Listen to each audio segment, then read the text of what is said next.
Yeah, I don't know where to go from that. So, welcome to Central. Yeah, welcome to Central. Yeah, I'm glad to be back. This is a whole lot different than last week. Okie doke. A little bit awkward preaching to an empty room like this, just imagining your smiling faces. So, this is a whole lot better. As the fun graphic back there kind of let you in on, we're excited to be kicking off a sermon series this week that we're entitling The Rebel Way, Walking the Narrow Road. Yeah, we're pretty stoked about that. We're going to be considering over the next 3 weeks, this week plus 3, this whole idea of rebellion, what it looks like to truly rebel in this world, live our life as a rebel in the place that God's planted us. And the genesis for it comes from a line in a book. Believe it or not. Leighton Ford, in his book, Transforming Discipleship, he wrote this line, and it caught me a few years back, and I've been itching to do this ever since. But he said this line, he said, nobody teaches teenagers how to rebel anymore. So nobody teaches teenagers how to rebel anymore. And because of that, teenagers all seem to rebel in the same direction against the same kinds of things. I mean, if you think about it, the way we typically think about rebellion and the way it works, at least in teen land, that sort of thing, you go back to 1955, rebel without a cause. You got guys like James Dean, and you think of certain things like you got to be cool and detached from everything. You don't need anybody. You're going to do excessive, risky things. I don't need my parents. I don't need authority figures. I'm going to buck the system, rail against the system, resist the system, do all sorts of things to the system. But here's the deal. Whenever you peel back that picture, peel back the curtain on that idea of rebellion, what you're left with is a picture that the Bible paints of these different behaviors that Satan moves us toward to disciple us to be like the world. It's not rebellion. It's not rebellion. It's discipleship. They're the different activities and practices that Satan uses to disciple us to be like the world. And so what we're going to do over the next few weeks is look at what true rebellion looks like, what it honestly looks like to swim against the stream, against the current, against the flow. And we're going to look at these different means that he uses to disciple us. Back in the day, they called them the 8 principal vices. We'll just look at them. What does it look like to move against egocentrism, this whole idea of me? What does it look like to move against withdrawal? The idea, I don't care. I don't care. I got this. What does it look like to, move against this whole pleasure idea, pour some sugar on me, or excess. I want it all and I want it now, going to extremes in it. What does it look like to do that? It'll look like to stare that in the face and walk the other way, to do as Jesus said in Matthew 7. Enter, he said, through the narrow gate. What's it look like to do that? Small is the gate, he says, and narrow the road that leads to life, and only a few find it. I wonder if we can find it. And if we can walk that sort of road, the rebel way, learning to walk the narrow path. As we get it started, I think the first thing that you'll notice about what we're doing is that our path toward the rebel way runs down this road that's mentioned in Matthew chapter 20. It's going to be our launch point. This road, you go to Matthew 20, verse 20, and you find that Jesus is on the road from Jericho to Jerusalem with his disciples, and it's a path that they've traveled before. Only today something significant happens, and it's worth noting because it'll move us right where we need to be. It'll show us the first way that Satan disciples us to be like the world. They're on this path. Whenever, I imagine they stop for a break, something like that goes down, and they're sitting there resting, and while they're doing that, Jesus is approached by these 3 figures. Got to notice what's happening here. Approached by his aunt Salome, his cousins James and John. That's verse 20. They get to him, and you can tell from a long way off, they are on a mission. They really want what they're about to ask him for, and you know they really want it because they play the whole situation the right way. She gets to Jesus, and rather than just launch in, hey, Jesus, we want you to do this for us. We want this, we want that, give me this, give me that. No. She just plays it right. She just bows respectfully and she waits.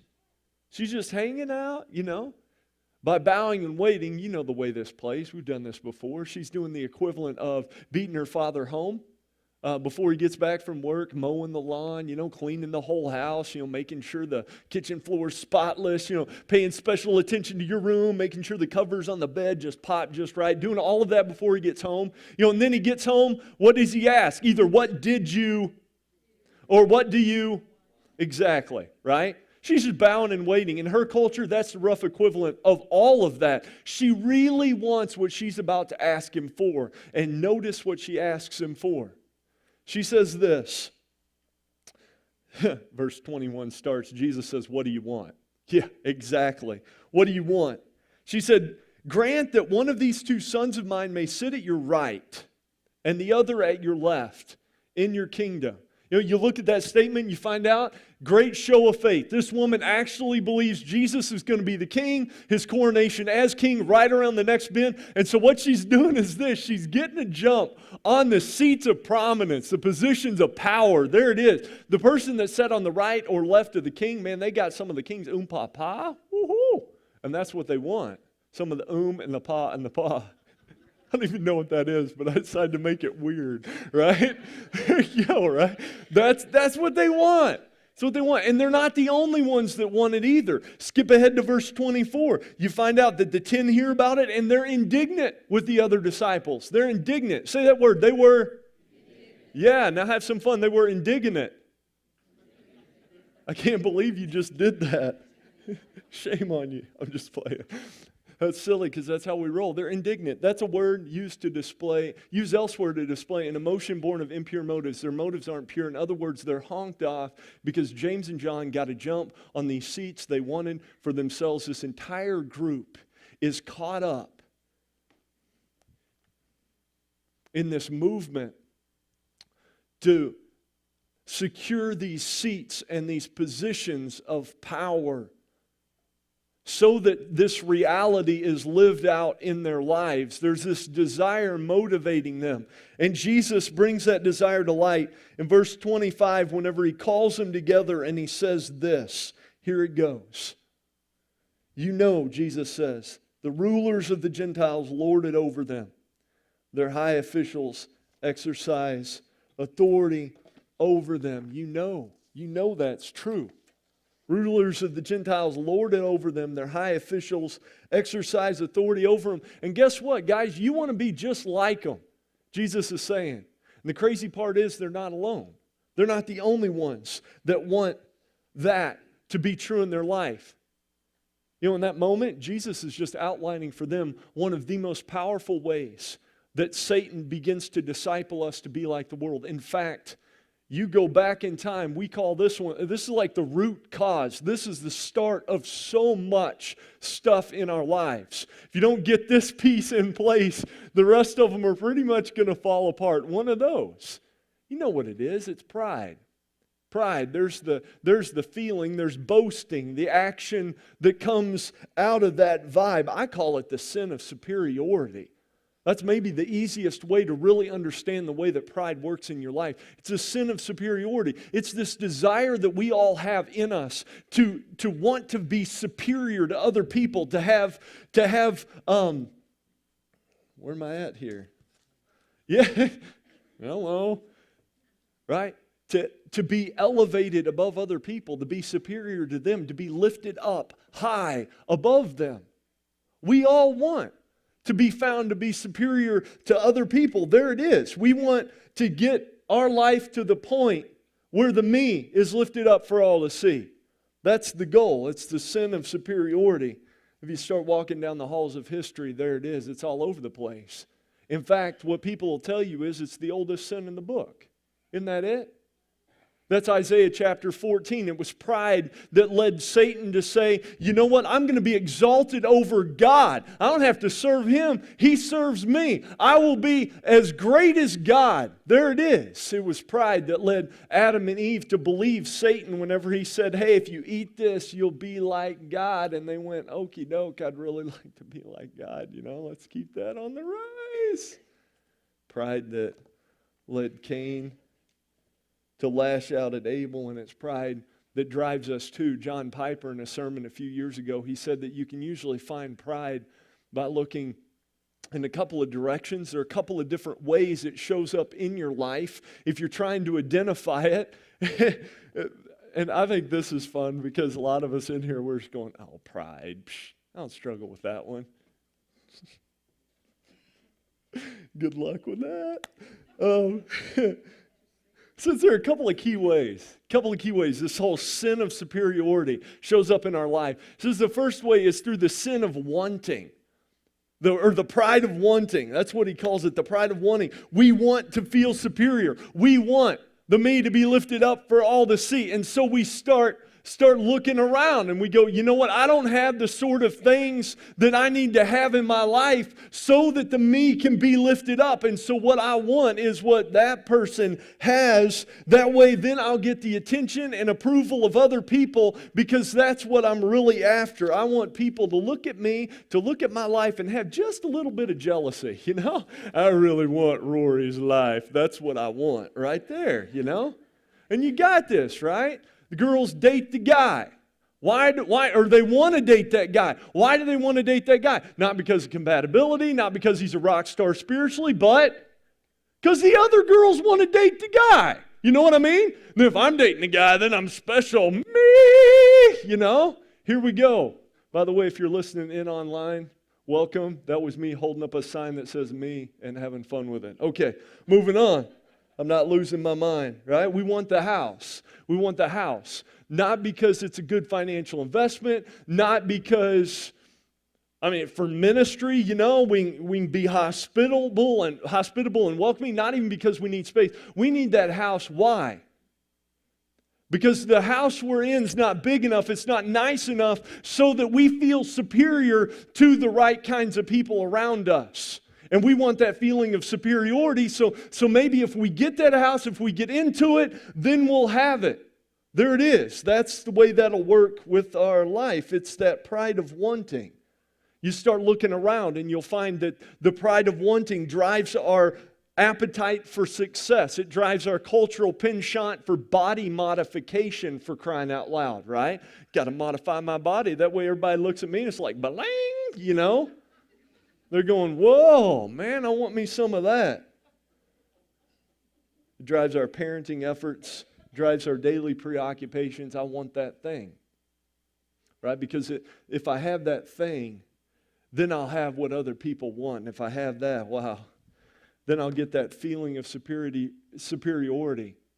Grant, she says, grant that one of these two sons of mine may sit at your right and the other at your left in your kingdom. Because then, oh golly gee, the me's going to be lifted up for all to see. Those are my boys, right there. It's the pride of wanting, and believe it or not, we struggle with it. We do. And we want our body to look like her body, especially if we're Bruce Jenner. We want that person's clothes. Sorry about that. That probably shouldn't have happened. Let's just forget that happened and move on. Okay, I'm done. That was bad. That was true, by the way. I'm slaying it out there. Right? We want that person's clothes. That was wrong. We want that person's job. We want that person's popularity, the approval and attention that they get. We want our kids to be more like theirs. We want you to feel sorry for us. Love that. That's one of the most subtle ones. If you feel sorry for me, then I'll be above you somehow. I can control you somehow. We want that person's instrument. Seriously, give me the red guitar. Actually, no, I'm taking the T5 over there. I'm back, and along with it, I'm taking his bike. Boy, do we want that. All right, moving on, right? We all struggle with the pride of wanting. We do.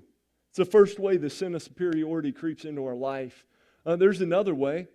Along with the pride of the weak goes the pride of the strong. It's not the pride of wanting, it's the pride of having. The pride of having. You're not struggling with the pride of wanting. You've already got the thing that makes other people look at your life and go, man, I want what you got.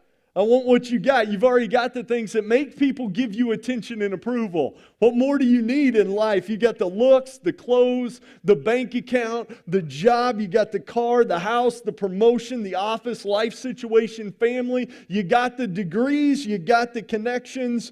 You've got the things that make people give you their attention and approval. But here's the deal. It's not just that you have those things. It's that those things are driving you to this certain location from which you live with your life.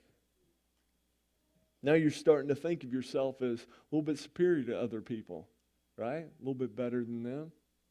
It's cool. Wow. Man, really? That's all you can afford to wear? Gee. You know?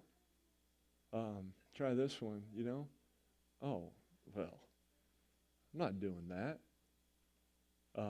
Not doing that for you. No, you serve me. I don't serve you. No, you ask for my forgiveness, and then maybe. No, you got to step to me correct, son. You got to say that the right way, and then maybe I will. If you do that for me, well then it'll happen. Then it'll happen. Why? Because I'm up here, you're down there. I've got power. I've got position. It's the pride of having. Your me is lifted up for all to see, and you know it. You know it. And here's the crazy part about that one. It actually doesn't take that much to make us feel superior. Right? You just go through life. There's always someone who has less than you have. Just lay it there. It's all a matter of perspective, what you focus on, right? There's always someone whose house is a little bit smaller, a little bit more shabby. It's always someone whose clothes are a little bit more dated. There's always someone whose, family doesn't look quite or whatever, right? It doesn't take that much to get us to fall into that, even though we act like it does. See, and if you back away from all of this, what you find is, when you combine them, the pride of wanting and the pride of having, the sin of superiority is one of the oldest sins in Satan's playbook. It's one of his oldest and most effective tools for discipling us to be like the world. It's like he pushes us toward this belief that if I exalt myself, I'm going to get what I want out of life. If I exalt myself, I'm going to get what I want. He gets us to buy into that. If the me is lifted up for all to see, then I'll be content, then I'll be fulfilled. It's like we believe that as the me gets higher, my contentment will grow. You know what I mean? It's like there's this correlation. The more I focus on myself, the more I get other people to do things for me, don't do them for them, the higher the me goes, the more my contentment grows. That's what we think. That's what we buy into. That's what we believe. If I exalt myself, I'm going to get what I want. But the reality is it never works that way. And you knew we were headed here. It's Proverbs 16:18. It just reminds us this, that pride goes before what? Yeah, we just went right to the end. You're like, speed this up. Come on. It goes right before the fall. Moving on. Pride goes before what? Destruction, a haughty spirit before the fall. Yeah. Pride leads you straight to destruction. If you go back to the story, the big story of the Bible, what you find is not only is pride the oldest sin in the book, pride is also, or not only do you find, where am I at? Yeah. Not only is pride the oldest sin, but you find that the effects of pride, well, that's the oldest lesson in the Bible. This lesson that we're supposed to learn from. You start reading through and you find out that it was pride that got Satan kicked out of heaven. Pride that got Adam and Eve kicked out of the garden. It was pride that moved Cain to kill Abel. God liked his sacrifice more than mine. Well, I guess that means he's superior to me. Brother, homie, don't play that. Get over here. It's pride that drove Joseph's brothers to sell him off into slavery. Dad likes him more than us. I guess we're going to hate him and get rid of him. That's what's got to happen. It was pride that moved Jacob to steal his brother's birthright. I'll get the inheritance. I'll get all the cool stuff, the props, the position. It was pride that so blinded King Saul that he looked out one day, saw another man's wife, and he said, I am king. Don't I deserve a few perks? Go ahead and bring me that woman. Pride that drove him to take her to his bed. You know the way that story goes. Run through the pages of Scripture and you'll find pride time and time again, moving people straight to destruction. It was Nebuchadnezzar's downfall. It was King Herod's instigation, the religious leaders' motivation to put Jesus on the cross. For crying out loud, you find it, and right on the heels of it, you find the destruction it leaves in its wake every time. Every time you find this, pride is mentioned throughout Scripture as bringing people down. It even brings us down. Does it in a couple of key ways. It drives these wedges in between these two key relationships that keeps us going through this spiral of destruction. The first relationship, and you know this, drives a wedge between us and God.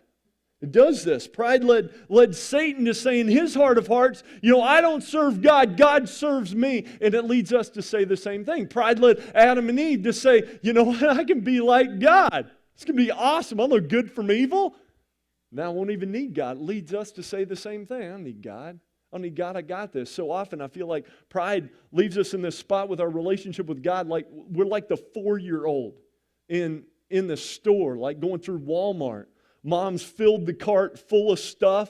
And now they're headed to the checkout aisle. And the kid decides to push the cart.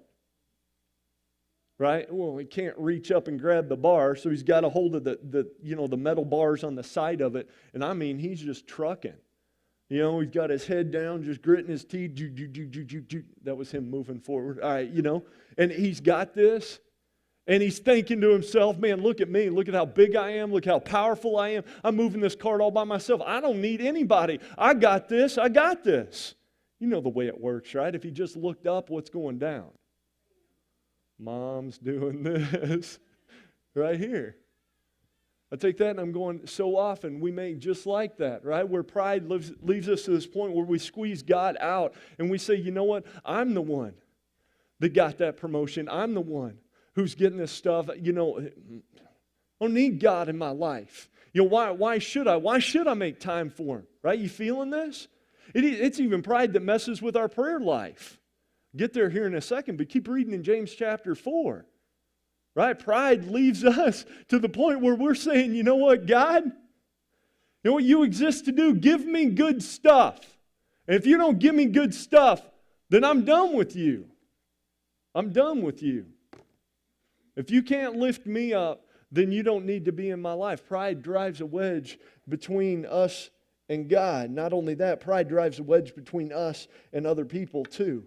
And this is the one maybe we feel the most acutely for whatever reason. We should feel the other one. But it's that moment whenever attention-seeking turns into a popularity struggle. And you know what I'm talking about.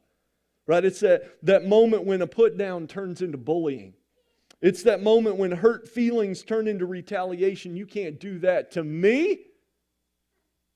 Oh, You come over here, but you limping back. It's that moment when comparisons turn into sibling rivalry. It's that moment when you sit on the couch, don't help your spouse because, I don't do that job. You do that job. It's that moment when James chapter 4, verse 1 and 2 become a very real part of your life. You know what I'm talking about. What causes fights and quarrels among you? Don't they come from your desires? Your desires that battle within you. You desire but do not have. You don't have that thing that's going to make you feel superior. You desire it, but you don't have. And so you make like Cain before you. You covet, you can't get what you want, so you quarrel and fight. John Ortberg, who said in his book, The Life You've Always Wanted, that pride and lovelessness always go together. Think about that. Pride and lovelessness always go together, right? If I'm always trying to lift myself up and push other people down, it's true. And when it creeps into our families and our closest relationships, you can see what it does. Pride and lovelessness, he said, always go together. Pride is the choice to exclude both God and other people from their rightful place in our heart. Pride destroys. It destroys our capacity to love. And of course it does, because the me always has to be lifted up. It's the me that matters for all to see. And so while our me's being lifted up, man, our marriage is fading. Right? Our family is dividing. Our relationships are eroding. Pride is driving this wedge, and we're as willing participants. And so maybe it wasn't just to his disciples that Jesus says these next few words in Matthew chapter 20. Maybe it was to all of us that he says this. Right? Speaking this into our lives. You know the way it starts? He says, the rulers of the Gentiles lord it over them. Their high officials exercise authority over them. They're all about the me. He says, not so with you. Not so with you. Don't let Satan pull you into the sin of superiority. Don't let Satan disciple you in that direction. It'll mess your life straight up. Don't move in that way. Don't swim downstream that way. Don't swim with the current. Don't live that way. Jesus says, rebel. Rebel. Start a rebellion now. He says, not so with you. Instead, whoever wants to become great among you must be your what? Servant. Yeah. And whoever wants to be first must be your slave, just as the Son of Man didn't come to be served, but to give his life as a ransom for many. In other words, Jesus is saying that the contentment and fulfillment you desire with your life is never found down the path of superiority. Never, not once. If you keep holding up the me for all to see, you'll never discover who you were meant to be. Or you'll never see the other people he's given you to see. And so in this moment, Jesus is literally flipping the entire paradigm on its head. He says true greatness is found down the path of service, not down the path of superiority. It's found down the path of considering other people before you consider yourself. He teaches us that the contentment and fulfillment we crave with our lives only comes when we let God turn what we've been conditioned to believe. Right? If I elevate myself, I'll get what I want. When we let God flip that entire thing on its head, then we'll begin to live in a way where we find true contentment and true fulfillment. You see, true rebellion always starts. It always starts, and here's where we're starting it. When me turns into we. Right? When we let God take this, let our pride fall down. When me turns into we, that's when rebellion begins in our life. Whenever we let God begin to shape our life directions and aspirations, we go, God, it isn't about me, it's about both of us. I need you to be a part of my life. Let's go with this, God. Come on. We let Him just start shaping our life aspirations, our direction. We give Him credit and props for all He's doing in our lives, what He's doing in the lives of other people. We notice the way He's blessing us and moving into our life. We spend time with Him. We seek after Him. We arrange our life so there's more we time with God. True rebellion starts when that me turns into we in that relationship. It also starts when the me goes to we in our relationship with other people too. And whenever we start to consider their needs before our own, when we treat them kindly and look to be actively helpful in their lives, when we include them, when we encourage them, when we lift up and care for them, true rebellion, it's always about we. It's never about me. And maybe that's the first lesson we learned. If I had one prayer for this church in the time moving ahead from this moment, it'd be this one, right? That we could together discover more and more ways in our church life, in our home life, in our work life, wherever life finds us, that we'd get serious about discovering more and more ways that we could turn me into we in our lives, more and more ways that the we that we're called to be could become the theme of our hearts and the theme of our lives. See, because I believe that when we start down that path, we'll find that it's a path that's already been marked, the rebel way. It's a true rebel's way. It's the narrow road. It leads to a lonely hill where the Son of God served all of us. The sinless one took our sin on Himself. The splendid one washed our stains away. See, when He said those words, it is finished. And when He completed what He started, that man, Jesus, earth's most radical rebel, left a path for us to follow and this message for us to internalize. You know the message. For God so loved the world. For God, the one who has this position, so loved the world that He gave His one and only Son. So that we could be the theme of our lives with Him from here on out. See, that's the path that's been charted for us. The question we wrestle with is, how will we follow? Will we walk it or not? Will we walk it or not? Invitation time today. I thought, how do you wrap this up? I figured I'd just go simple, right? All of us in this room, just pick one way that our life, maybe God's been uncovering it during our time here, where you're going, you know what, it is true. It's true, I got this sin of wanting and I got it bad. I got this sin of having, my position, now I'm making people. One way that this can turn into this. How is it?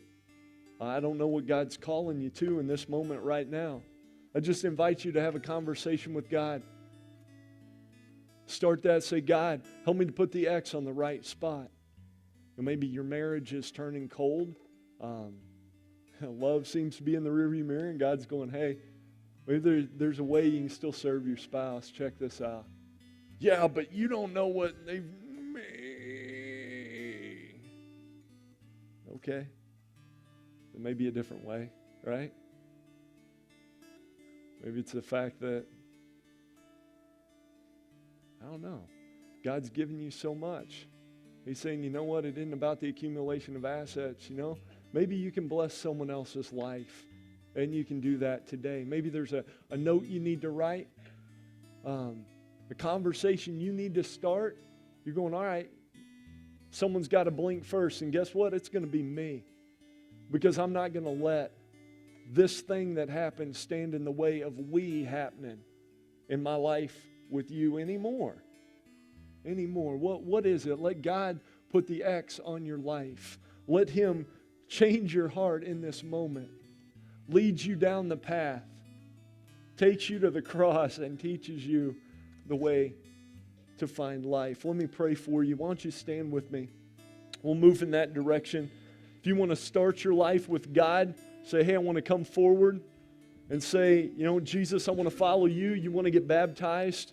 You can meet me down front, and we can do that today.